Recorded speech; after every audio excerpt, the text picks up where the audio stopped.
sa është rezultati? 1-1 Belgjika vazhdon me Egjiptin. Jemi në minutën e 92, sa minuta shtesë? 5. Kemi edhe 5 minuta shtesë në këtë ndeshje, Arjan. Përfundon 1-1 Belgjika me? Si? Aq besoj, s'ka kohë për tu ashtu. Janë shumë ndeshje këto të para që kanë dalë gjitha kështu barazime kështu. Nuk shikon në lojtar që mund ta nxjerrë gjerë për nga vrima? Pikërisht në këto minuta? Pjesën e parë, tash Belgjika me shumë të vjetër i ka burr ku diun. Sikur s'kishte një dominancë rinia atje në këtë gjë. Edhe ajo Egjipti po ashtu me atë Salah me këto historitë që do të thonë ekipe që kanë do të thonë ishte një ndeshje që luajmë në bazë të eksperiencës që kishin lojtarët. Shpresoj mos thot Messi dhe Cristiano Ronaldo të vjetër tani, okay, po se janë të vjetër. Janë të vjetër, po moshën e si duhet. Janë të vjetër. Okej, Belgjika është i cikël i mbaruar, mendoj. Domethënë kanë kaluar të Po Messi me Ronaldo. Cristiano Ronaldo, ai po lu për statistikë edhe Messi. Po çfarë do pretësh më nga ato? 44 vjeç. Okej, statistikat i kanë mbretëlënse, po shënojnë rregullisht edhe janë faktor kryesor nëpër nacionalitetin. A thu? Ato kampionate që luajnë ato. Çfarë mendimi ke për Messi dhe Ronaldon? Edhe të luajnë Gjermaninë. Ja, të fusim dhe visin në bisedë. Mund të bëjnë gjë këtë? Po Messi është rrethuar nga djem të ri, që arritur me mitin e Messit, janë ato po gola ky.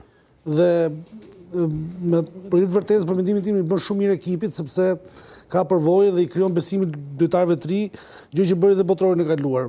Janë po ato elementë që ishin nga 20 vjeç, sot janë më të pjekur, janë më të mirë, mendoj që Argentina do bëjë shumë mirë me Messin.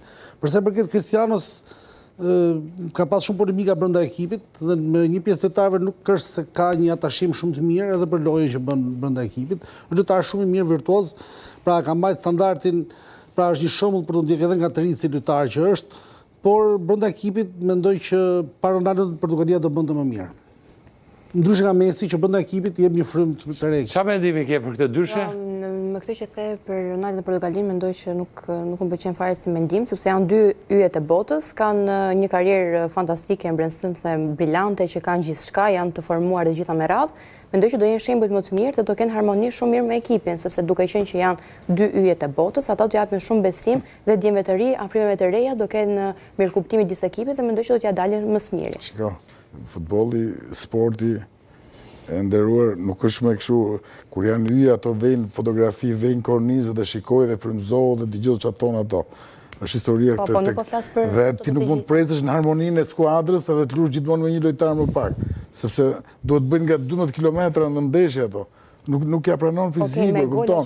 Por ato më mirë ai tri ke aty ke tribuna dhe t'i japi zemër duke bërtisë sa me lujtë se është me një mangut.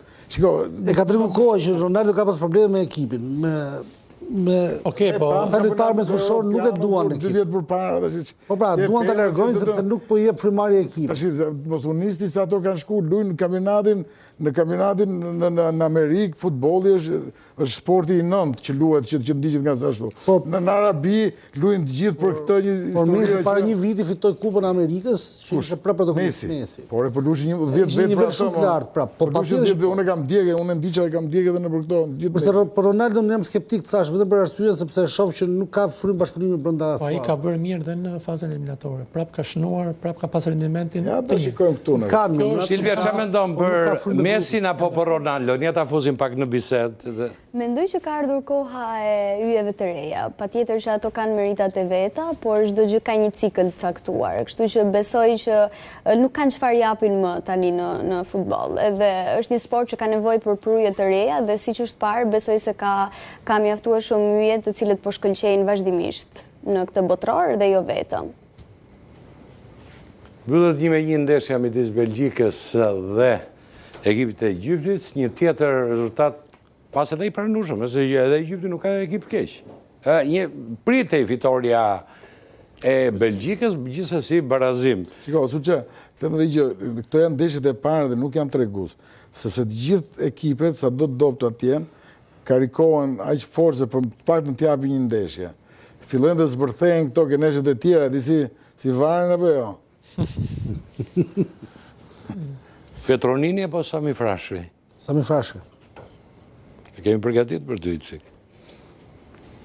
Avokatia apo real estate?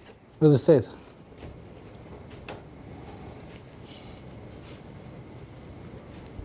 Ronaldo apo Dalima, e kemi për 2 vjetërin? Ronaldo Apo Dalima, Roberto gjithë Baggio? Gjithë jetën Dalima. Shqitsi apo Blersi? Shqitsi. Shqitsi.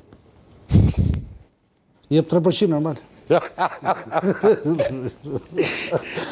Ta vazhdojmë apo ta lëmë për herën tjetër që do vish? Mirë, jemi këtu... Ka këtë Gjergji prapë shkru më burë. Jo, nuk le tani, vazhdojmë tani. Recetën origjinale napolitane të pizzës e gjeni te Abel Pizza në rrugën Muslim Shyri. Një shije që nuk harrohet. Tani Italia është më afër se kur. Brum autentik, përbërë cilësor dhe shije e vërtet napolitane në çdo kafshat. Çdo pizë përgatitet me pasion sipas traditës vërtet napolitane dhe me kujdes për çdo detaj, për të sjellë një eksperiencë autentike në zemër Tiranës. Cilësia, freskia dhe shërbimi përkushtuar janë arsyeja pse klientët na zgjedhin çdo ditë. Eja provoj edhe lë shijen tënde të çoj drejt Italisë. Ju presim te Abel Pizza. Na gjeni edhe në Instagram. Pikërisht tek Muslim Shyri në kthes direkt tek sigurimet shoqërore në të majt. Ama marrë shpesë, ati do ikim. Marrë shpesë. Shkojmë tashmë për i break.